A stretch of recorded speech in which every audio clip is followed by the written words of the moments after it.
O programa a seguir tem classificação indicativa livre. Nos prometeram infraestrutura de país de primeiro mundo e crescimento chinês. Nos disseram que a saúde receberia investimentos, que a educação pública teria a qualidade de escola particular, que a carga tributária seria reduzida e que o dinheiro dos impostos seria revertido em benefícios para nós, que trabalhamos 5 meses por ano para pagá-los. Parecia que chegaríamos em 2013 no auge do crescimento econômico, com estádios padrão FIFA e prontos para receber a Copa do Mundo no ano seguinte. Parecia, mas não foi isso que aconteceu. E a insatisfação eclodiu em forma de protestos. 1,5 milhão de brasileiros saíram às ruas, pediram redução da tarifa de ônibus, menos corrupção, mais investimentos em infraestrutura. Pediram e, de certa forma, foram ouvidos. Em uma semana, o Congresso Nacional tomou decisões que se arrastavam por anos. Agora, a corrupção é crime hediondo. A PEC 37 não vai mais ameaçar o poder de investigação do Ministério Público. E a reforma política se tornou pauta frequente na agenda do governo. Mas isso é o suficiente para pôr fim às manifestações? Onde vai parar a maior revolta popular da democracia brasileira? Quem nos ajuda a refletir sobre esse assunto é a professora de Filosofia da UFPR, Maria Isabel Limonge, e o professor doutor em Direito também pela UFPR, Egon Bockmann Moreira. O UFPR Notícias Especial Protestos pelo Brasil está no ar.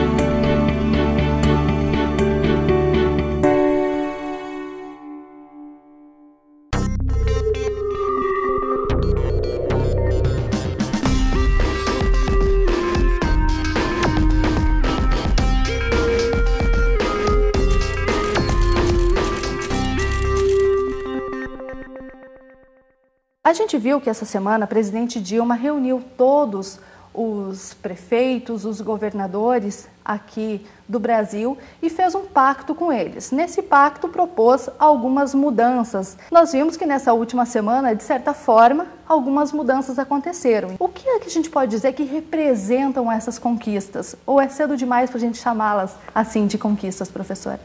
Me parece que é um pouco cedo demais. O que essas atitudes do Congresso Nacional e da Presidência da República, antes, digamos, estabilizam uma série de demandas, mas que não me parece que tenham repercussão prática e imediata. Por exemplo, chamar o crime de corrupção de hediondo tem uma qualificação específica para eles, algumas consequências jurídicas. Só que o tráfico de entorpecentes, pedofilia são hediondos há anos e a repressão, ou seja, o aparelho estatal não consegue inibir a prática deles. Professora. Acho que é um avanço no sentido de pedir mudanças e atitudes para desemperrar, né, a máquina administrativa e política para que esses problemas venham a ser resolvidos. Evidentemente não vão ser resolvidos do dia para a noite, mas acho que é um avanço no sentido de se estabelecer isso como pauta e discussão. E mesmo assim a gente pode ver durante a semana inteira os protestos continuaram. Por quê? Eu acho que uma coisa que a gente pode aprender é conviver com protestos, né? Ele faz bem para a democracia, não precisa ser, o fato de haver protestos não é algo que precisa nos alarmar, dizer, enquanto eles não acabarem, não teremos chegado a uma conclusão desse processo. Eu acho que provavelmente o que a gente está assistindo é um mundo em que, pelo acesso, enfim, ao sistema de mídia, o modo de comunicação que é muito... ágil, um sistema em que mobilizações e reivindicações sejam mais frequentes. Eu acho que isso é uma coisa positiva. Pois é, e um desses 5 pactos propostos pelo governo foi justamente em relação à saúde, Médicos e o Conselho Federal de Medicina se pronunciaram contra a iniciativa do governo de contratar médicos estrangeiros. E nós produzimos uma reportagem sobre isso. Acompanhe. Os cartazes e os gritos nos protestos deixam claro: o povo quer mais saúde. Eu quero saúde, transporte e educação! Depois de semanas de silêncio, Dilma Rousseff se pronunciou. Trazer de imediato milhares de médicos do exterior para ampliar o atendimento do Sistema Único de Saúde, o SUS. Pode ser o melhor médico, o médico mais bem informado. Se ele tiver numa condição onde não tem hospital, não tem estrutura, não tem um corpo auxiliar, de nada vai adiantar a sua excelente qualificação. O problema não são os profissionais brasileiros ou o déficit numérico de profissionais no Brasil, mas sim a questão da estrutura.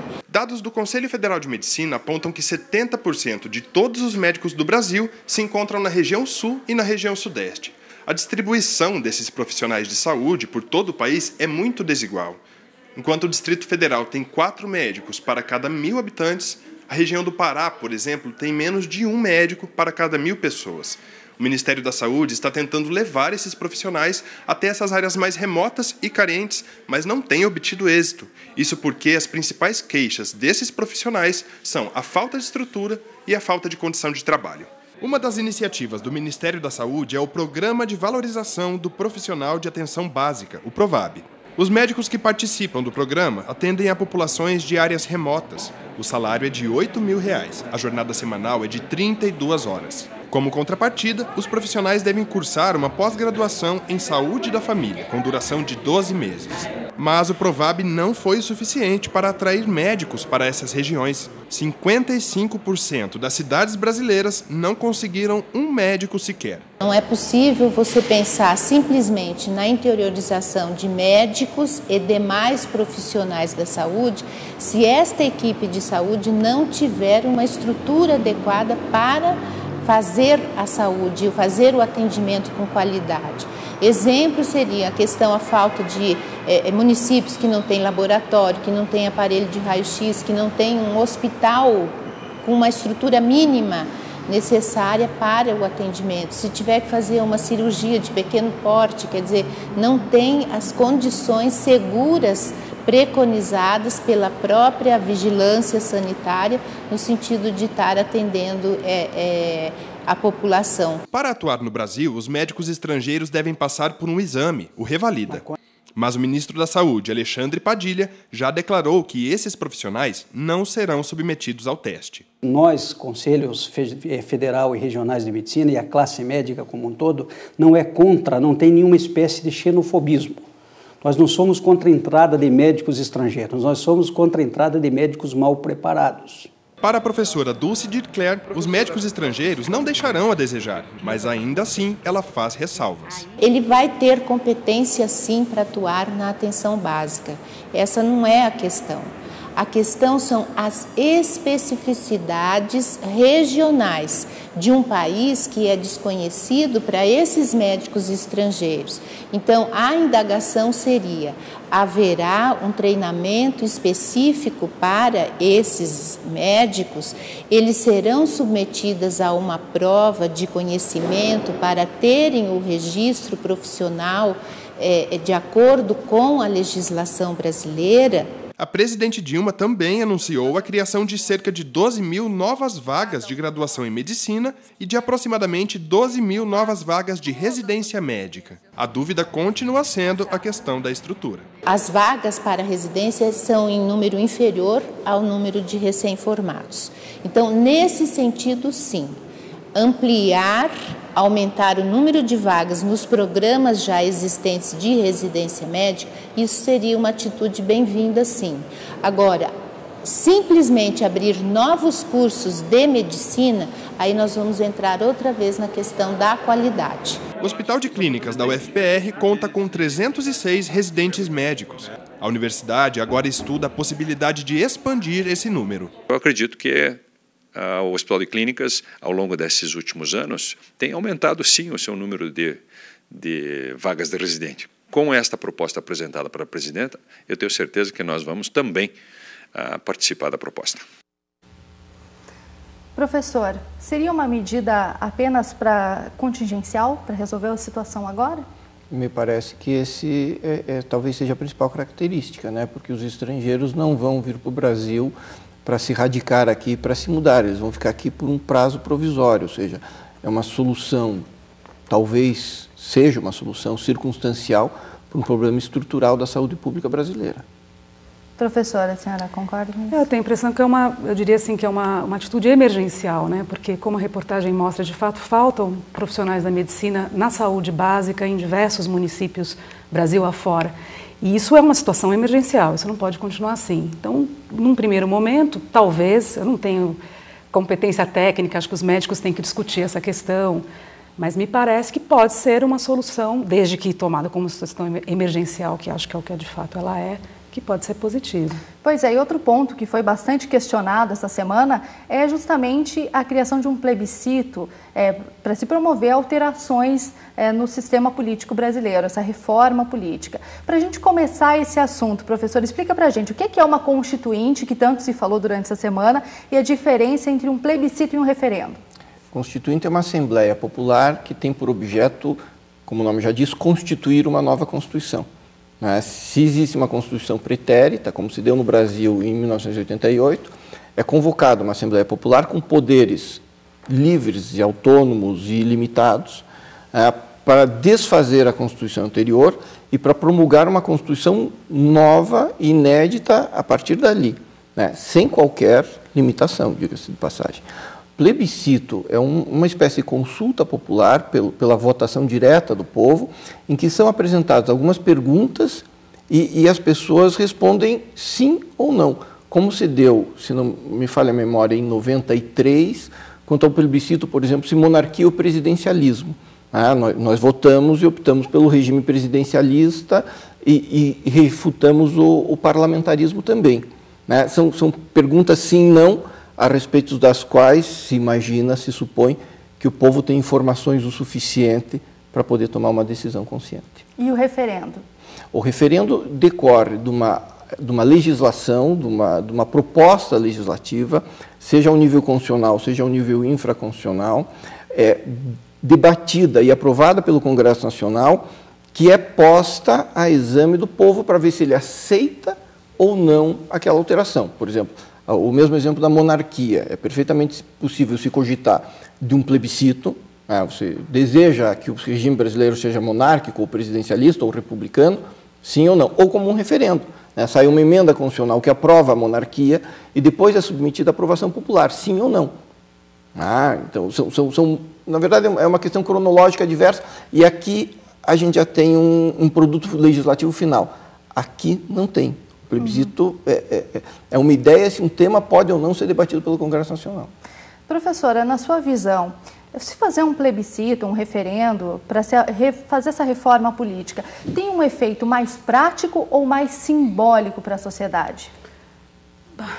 Acho que tem um efeito grande, acho que nos dois níveis. Simbólico porque, de fato, o povo, de algum modo, participa da decisão por meio de um plebiscito, mas não necessariamente ele vai estar forçando a decisão de um lado ou de outro, ou seja, também a classe política tem que trabalhar essa decisão no sentido de torná-la efetiva, etc. Então, acho que tem um efeito interessante de trazer a população para a discussão de um tema que é, de fato, um tema candente, importante, que está se arrastando, no Congresso, é um debate que já está anunciado há muito tempo, mas que não se efetiva, E acho que a ideia do plebiscito ela tem a vantagem de fato, forçar uma discussão e algumas decisões sobre esse assunto, finalmente. Professor. O que me parece que o plebiscito, sem dúvida alguma, é muito interessante. Eu concordo integralmente com a professora no que respeita a instar a população, a estimular, fazer uma rede de incentivos para que a população participe imediatamente das principais decisões políticas do país. O problema é que o plebiscito da reforma política detém uma certa complexidade. Uma coisa é monarquia e presidencialismo, você imagina o que é um rei, imagina o que é um presidente, compara o rei Juan Carlos com o presidente dos Estados Unidos e você tem como fazer uma decisão, assim, a média da população brasileira me parece que tem uma consciência a respeito disso. Agora, decidir 15 perguntas ou 8 perguntas, não se sabe quantas são, a respeito de financiamento público de campanha ou não, de tempo do mandato presidencial, de reeleição, de voto por lista, por voto distrital misto, que as pessoas, me parece, posso estar fazendo um mau juízo, não tem a mínima ideia do que vem a ser isso. É uma situação, me parece, politicamente muito complicada. Professora, como que a gente poderia justamente aumentar a participação do povo nesse debate? Como é que deveria ser o processo correto para que haja efetivamente a participação das pessoas e o interesse popular por esse assunto? Eu acho que está havendo já um interesse popular pelo assunto, né? As manifestações mostram isso, né? E aí é trazer o debate para as mídias, para as ruas, né? E acho que ele deve ocorrer nesse sentido. Acho que o próprio é um movimento pelo qual o povo está se instruindo também sobre a questão do plebiscito, na medida em que ele é chamado a tomar posição. Porque se ele não é chamado a tomar posição, ele não se instrui sobre o assunto, né? Mas, nesse sentido, tudo aquilo que fosse votado pelo povo teria mesmo que ser transformado em lei no Congresso, professor? Não. O resultado do plebiscito é uma resposta, um sim ou um não. O Congresso seria por demais desavisado se porventura a resposta for não e ele resolver implementar uma resposta negativa. Não, isso não se passa, né? Uma resposta que viola essa negativa. Mas se a resposta for positiva, o Congresso vai ter todo o prazo dele para debater. Se for especificamente a proposta de reforma política por meio de emenda constitucional, tem que fazer 2 votações por maioria qualificada do mesmo texto em cada uma das casas. Significa que tem que ter, para cada 100 deputados ou 100 senadores, 60, 3/5, precisam votar favoravelmente uma vez, espera-se o intervalo outra vez, vai para o Senado uma vez, 2 vezes. Significa que é um trâmite justamente para preservar a Constituição, para que a Constituição não seja submetida a alterações rápidas, mas é um trâmite longo, demorado. Ele já passaria a valer, por exemplo, essas possíveis mudanças já passariam a valer nas próximas eleições, no ano que vem? Desde que aprovadas 1 ano antes das eleições, ou seja, até outubro deste ano. Nós teríamos que fazer a definição do plebiscito, o plebiscito, a proposta de emenda constitucional, a votação nas 2 casas e a promulgação pelo próprio Legislativo, né? Não é a Presidência da República quem promulga. Claro, vou dar um exemplo extremo aqui. Essa emenda constitucional, a mais recente, a 73, que é a da criação dos tribunais regionais federais, levou 10 anos. Pode ser que não dê tempo, então. Eu duvido que dê tempo.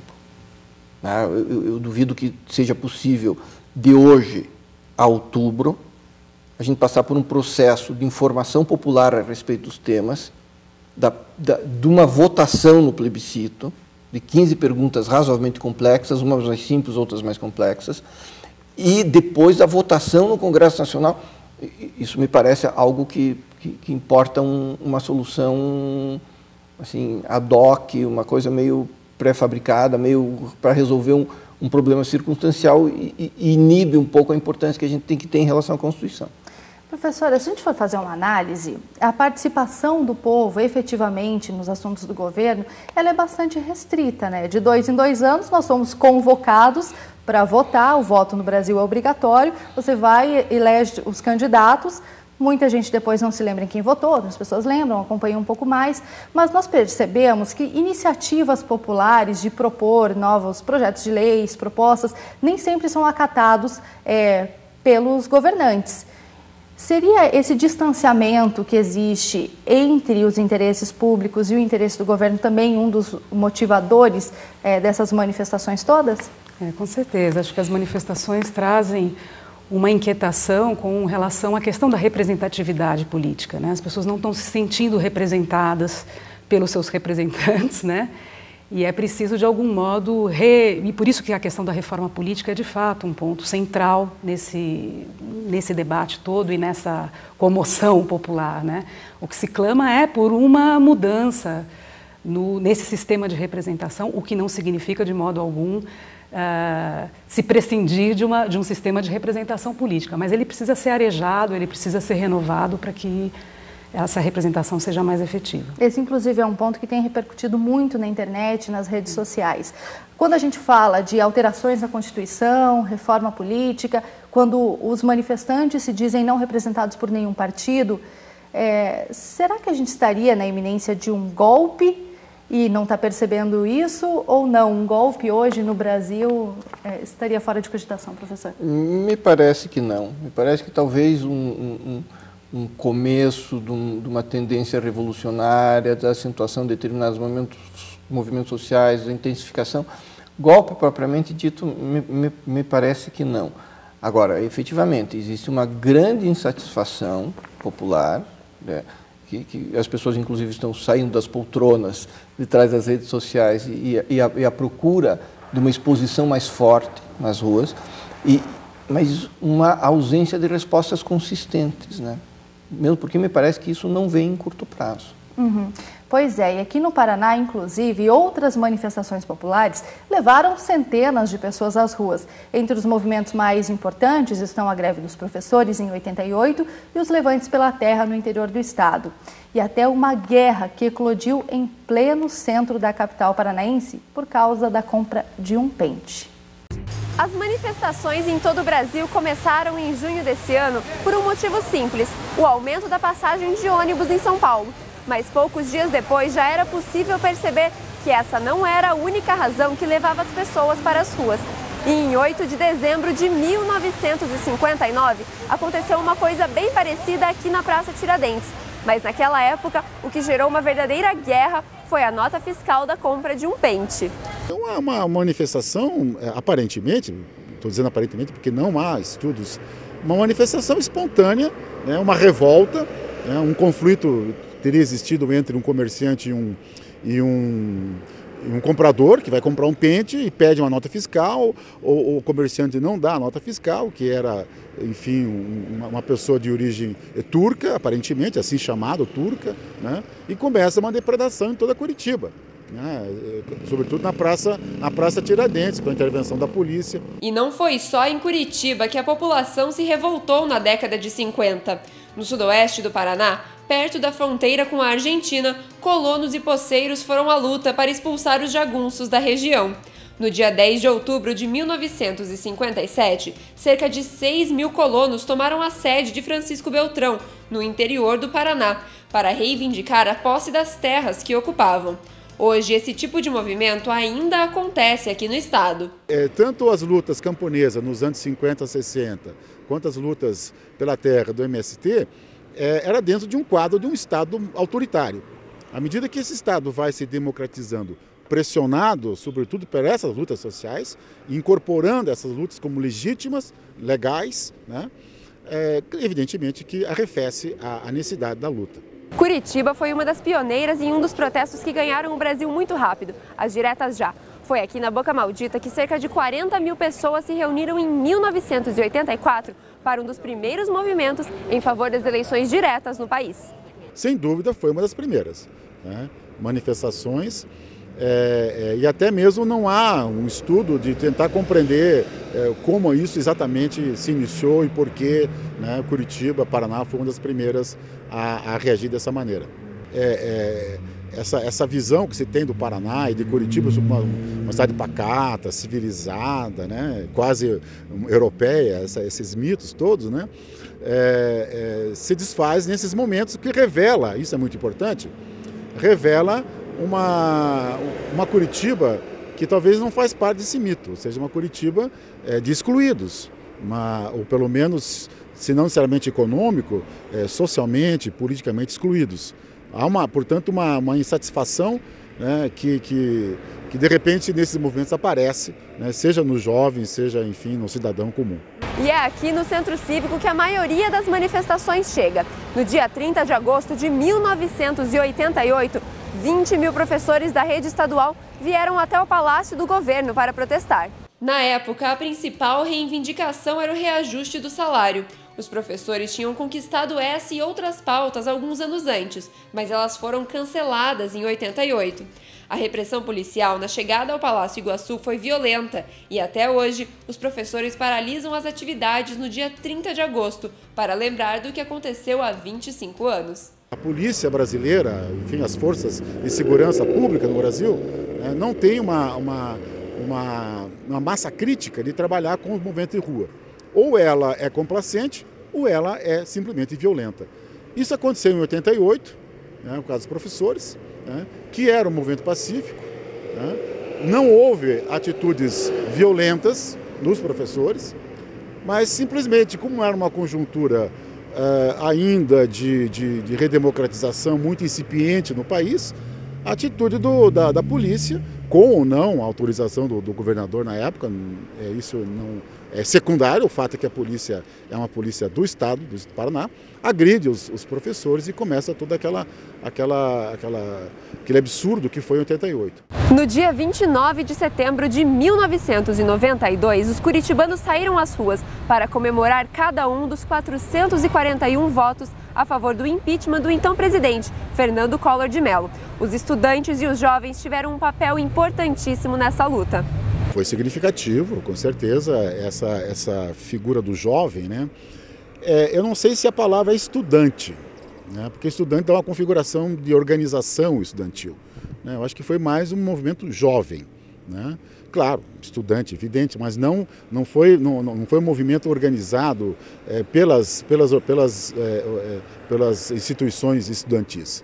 O professor Luiz Carlos Ribeiro diz que ainda é difícil fazer uma análise das manifestações das últimas semanas, mas, segundo ele, elas contribuem para mudar a história do país. Por que ela cresce? Por que ela tomou essa dimensão? Porque há, na verdade, uma grande insatisfação, uma grande insegurança dos indivíduos, das pessoas, desde as mais organizadas até as que agem de maneira mais espontânea, com relação ao mundo, à sociedade como um todo. Essas manifestações não são exclusivas no Brasil. Nós tivemos, por exemplo, o movimento no mundo árabe muçulmano, a chamada Primavera Árabe.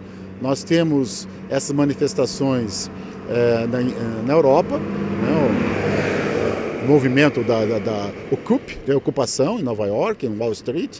Nós temos constantemente movimentos de luta contra a situação da crise europeia, na Espanha, na Inglaterra, né, na França, enfim, na Grécia. Portanto, é uma questão bem mais complexa do que uma questão simplesmente de tarifa de ônibus no Brasil. Professor, essas manifestações todas que ocorreram ao longo da história do Paraná e do Brasil trouxeram consequências históricas e ajudaram a formar o presente que a gente vive hoje. Essas manifestações populares de hoje em dia podem trazer que tipo de significados históricos e podem também representar o fim da referência do Partido dos Trabalhadores como partido protagonista dos movimentos sociais?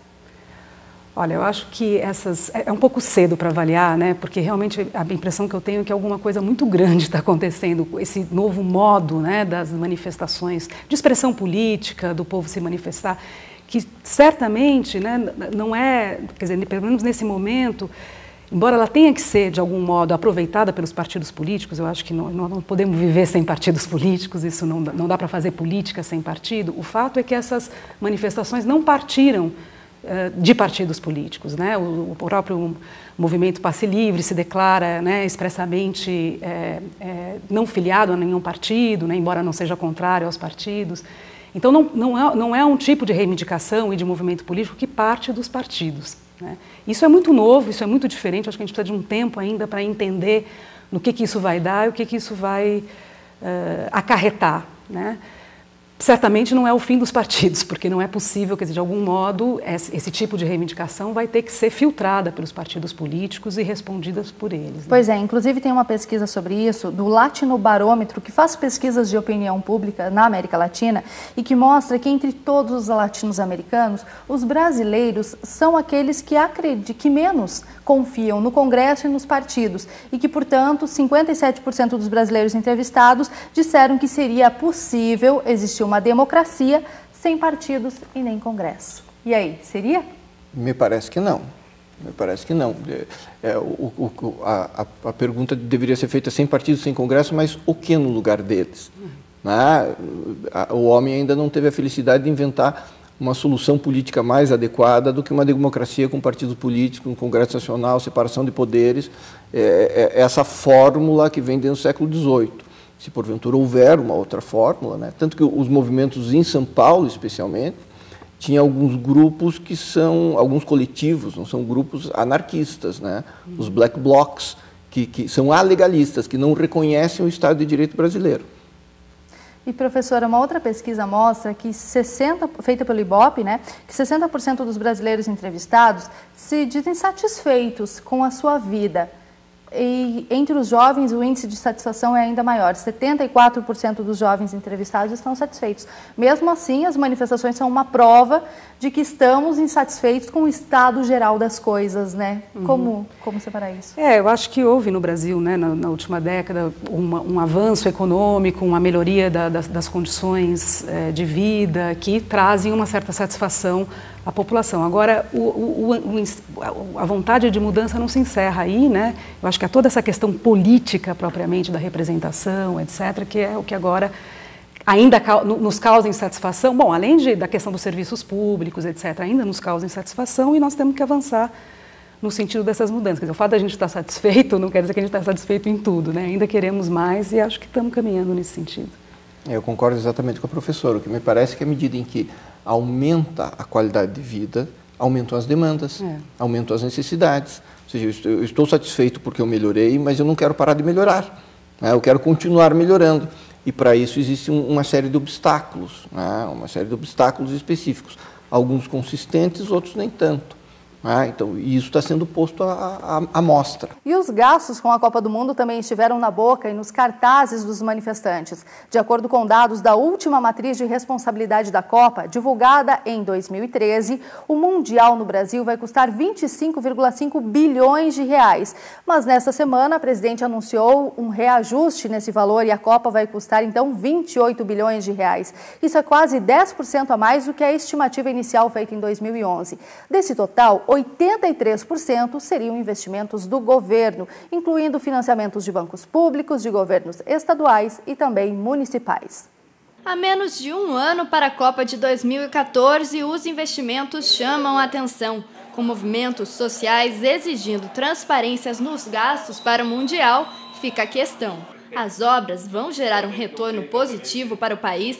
Nós temos observado uma série de problemas com a implantação dos projetos de mobilidade aqui em Curitiba, principalmente, por alguns detalhes de falta de projetos adequados, um detalhe de falta de discussão sobre construtibilidade, sobre sustentabilidade, o problema da eficiência da própria fiscalização, o problema da falta de informações quanto aos impactos temporários que esses projetos iriam causar.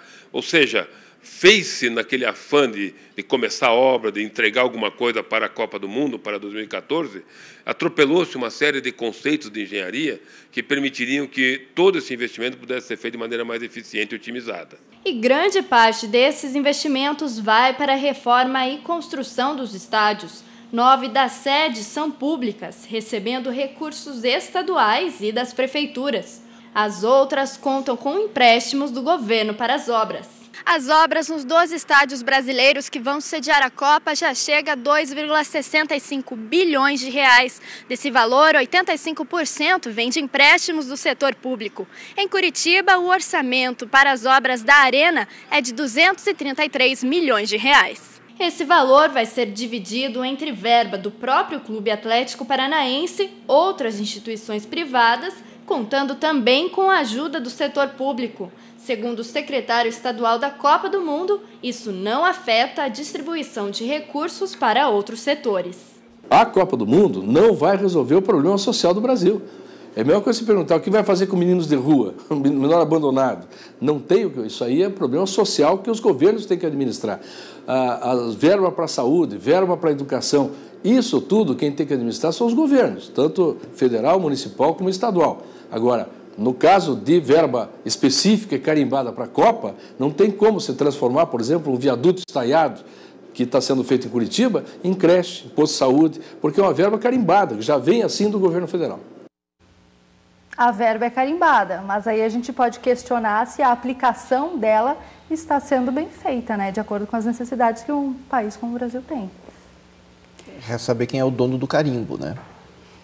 Porque a verba carimbada depende de uma escolha política que destina essa verba para uma finalidade específica.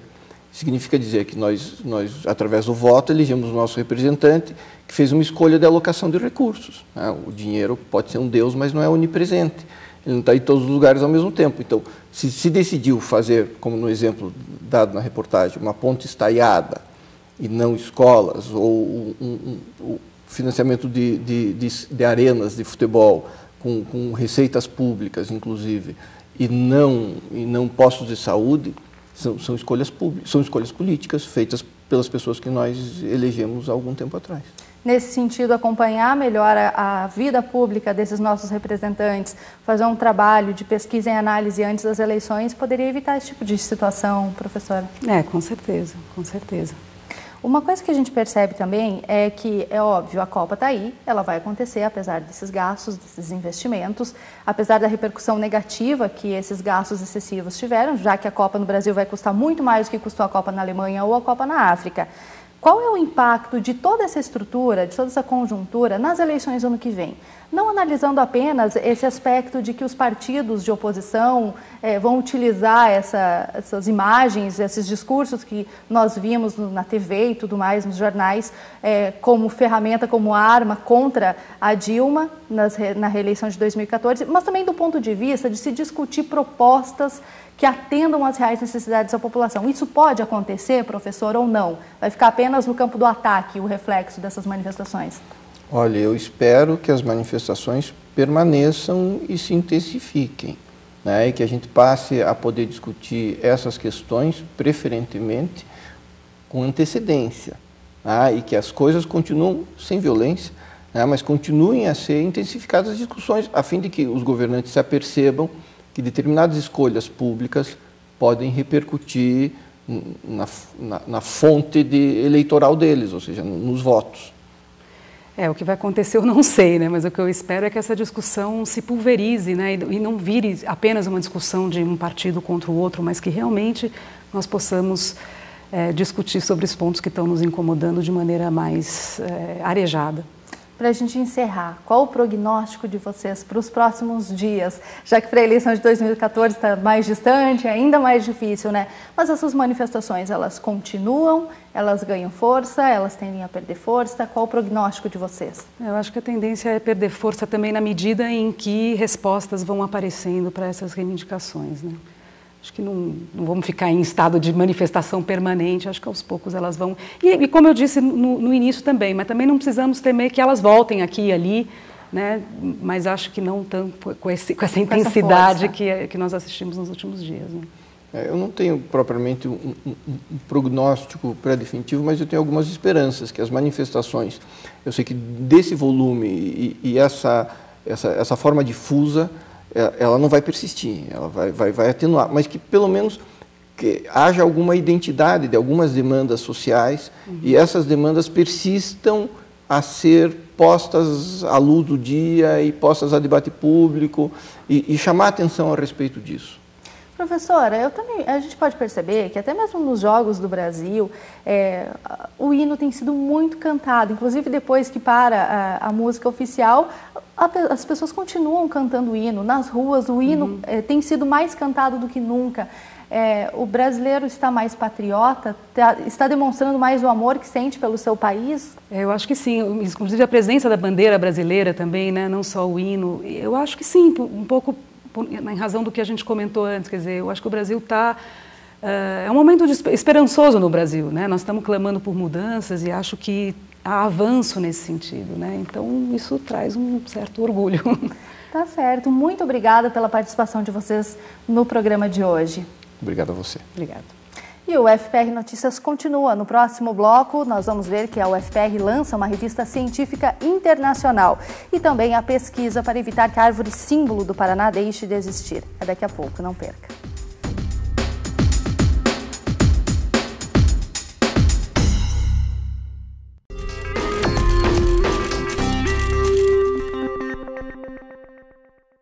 Esta semana foi comemorado o Dia Internacional de Combate às Drogas. A data foi marcada por debates sobre o tema.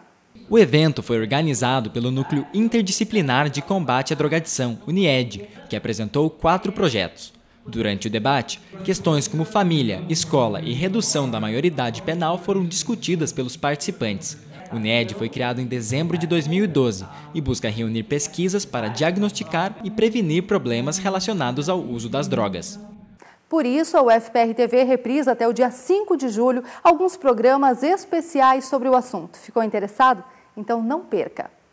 A pós-graduação em Engenharia de Produção na UFPR acaba de lançar uma nova forma de incrementar o currículo. É a Revista Latino-Americana de Inovação e Engenharia de Produção.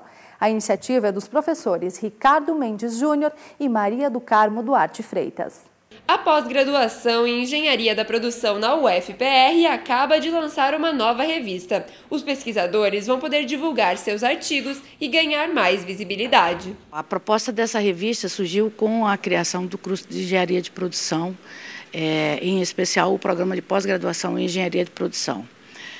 Quando nós idealizamos o curso, já pensávamos que associado deveríamos ter a proposta de uma revista, a fim de que a gente oportunizasse a todos os pesquisadores da área a publicar também os seus trabalhos e abrir mais um veículo de comunicação das pesquisas científicas. Pesquisadores de toda a América Latina podem escrever artigos. A seleção será feita por uma equipe de professores escolhida a cada edição. A publicação vai acontecer de 6 em 6 meses e alunos como Rafael têm participação ativa na produção. Eu estou desde o começo, desde que começou a produção de toda a revista, eu junto com a professora Maria do Carmo.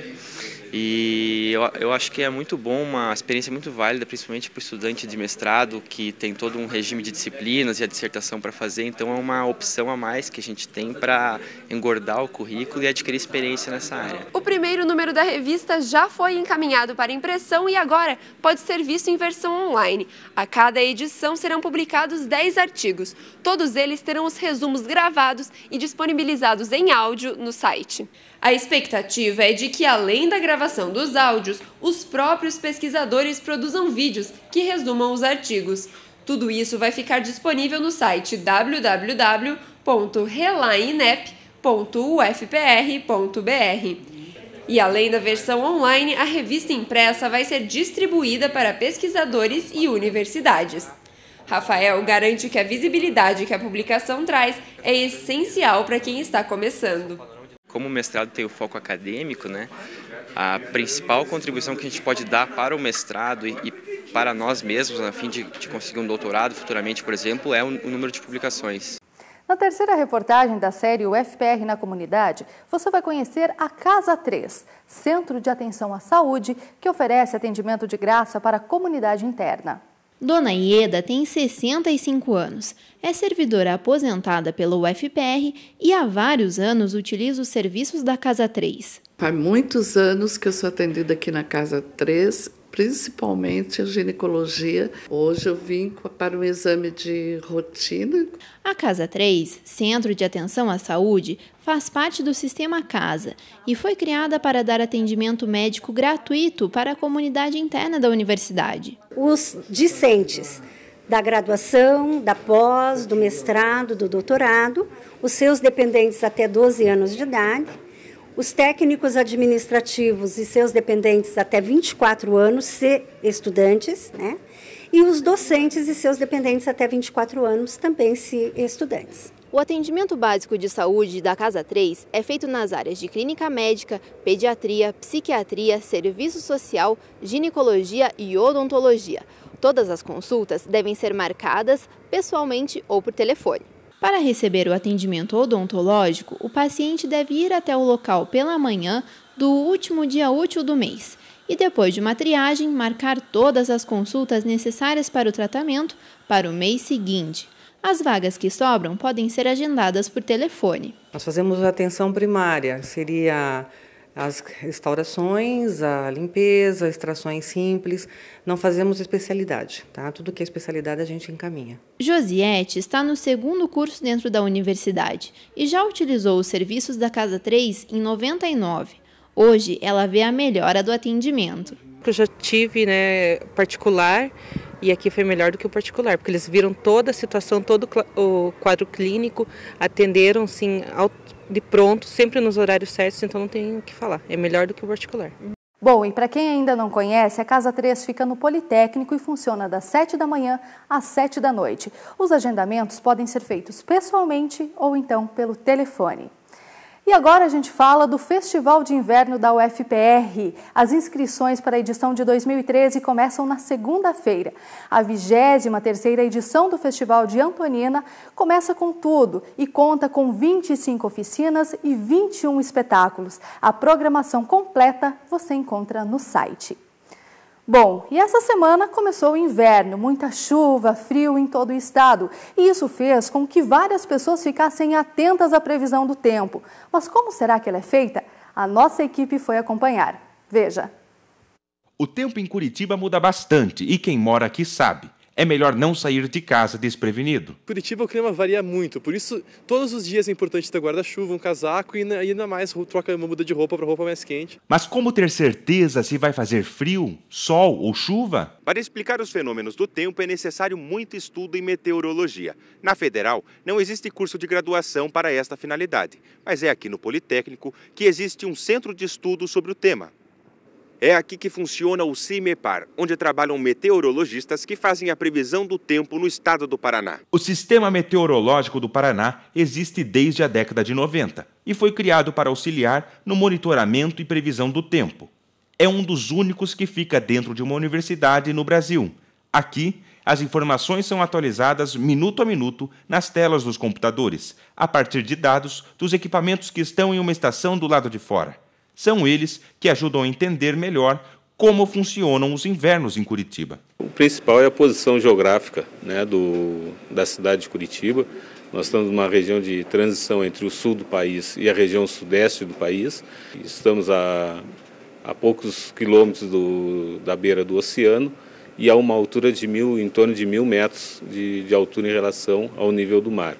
E outro fator bastante importante é um fluxo de umidade que vem da região norte do país e favoreça a essa nebulosidade que é constante aqui em Curitiba.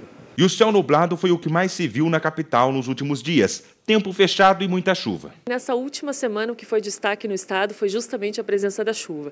Havia muita umidade na atmosfera, estávamos com um quadro de instabilidade já estabelecido há diversos dias e, nesse ambiente, tivemos a formação de uma frente fria, primeiramente, que trouxe chuvas intensas na metade sul do estado. Depois disso, houve a entrada de um segundo sistema frontal que manteve, então, elevado o volume de chuvas, isso para todo o estado.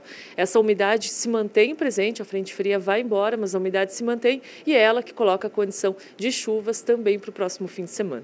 Essa chuva gradativamente vai deixando o estado no início da próxima semana e será substituída por uma intensa massa de ar polar. Esse sistema vem trazendo uma diminuição significativa das temperaturas e um ar mais seco. E é por isso que a partir de segunda-feira a gente tem o sol predominando na maioria das regiões. Na faixa leste, na segunda, ainda tem um pouquinho mais de nebulosidade, por isso o resfriamento nesse setor ainda não é tão intenso, mas a partir de terça-feira, temperaturas negativas no sul do estado, resfriamento para todas as regiões e nem a mesma as tardes serão de temperaturas mais altas. Pois é, e com a chegada do frio e das festas juninas, aumenta o consumo de pinhão. Só que os pinhões estão ficando cada vez mais caros e difíceis de encontrar. Quer saber por quê? Veja na reportagem de Lara Madeira e Felipe Conceição. Elas são o símbolo do Paraná. Estão até na bandeira do estado. Mas as futuras gerações podem não conhecer a araucária, árvore típica da região sul. O problema não é apenas o desmatamento. A maioria dos pinheiros que existem estão velhos e são pouco produtivos. E, apesar da espécie ser protegida por lei, os pinheiros novos nem sempre são preservados. O fato da legislação proibir o corte e a araucária até hoje só foi vista como madeira, não há interesse de plantá-la porque se perde uma área e como é difícil de cortá-la, não autorizam o corte, então não se planta. Lamentavelmente, tornou-se uma questão cultural no interior, na área rural. Quando o proprietário vê uma araucáriazinha nascendo, ele já passa o facão, ele já corta. A estimativa é que dentro de 50 anos os pinhões deixem de existir. Mas para este professor da UFPR ainda há esperança. Ele desenvolveu uma nova maneira de clonar pinheiros, inclusive os que têm mais de 100 anos. Isso permite avaliar o grau de produtividade das espécies e selecionar apenas aquelas que produzem mais. A técnica utilizada foi a enxertia, união de diferentes tecidos das plantas para formar uma espécie mais adaptada. percebi que a araucária, além de ser uma planta para produzir madeira, era uma planta de grande interesse para produzir alimento, produzir a fruta. Então voltamos há uns 10 anos para cá, voltamos os olhos para a produção de pinhão. Então estudamos a araucária como fruteira para a produção de pinhões. E ali nos encaminhamos para as técnicas utilizadas para citros, para maçã, para as outras espécies de fruteiras, né? E com os primeiros experimentos, nossas primeiras árvores com 12 anos começaram a produzir, isso nos estimulou a desenvolver técnicas de enxertia. Aqui atrás de nós tem uma árvore enxertada, no máximo ela dentro de 4 a 5 anos deverá entrar em produção, porque o fato de ser enxertada antecipa a produção. A UFPR vai formar na Fazenda Experimental Canguiri um pomar de araucárias enxertado. É o primeiro pomar que se tem notícia no Brasil voltado para a produção de pinhões. O objetivo é que os clones desenvolvidos aqui no curso de pós-graduação em produção vegetal sejam aprimorados e a técnica possa ser difundida para outros países. Portanto, nós achamos que essa tecnologia hoje, já disponível, graças a todo esse trabalho de 27 anos dentro da UFPR, está disponível para a sociedade e dará a garantia da sustentabilidade da araucária, não só econômica, como social e ambientalmente também. Com a nova técnica, a araucária ganha uma nova cara. Fica mais baixa, o que ajuda na colheita do pinhão, e além disso, a árvore começa a produzir mais rápido. Sem contar que pode até ser uma nova opção de planta ornamental.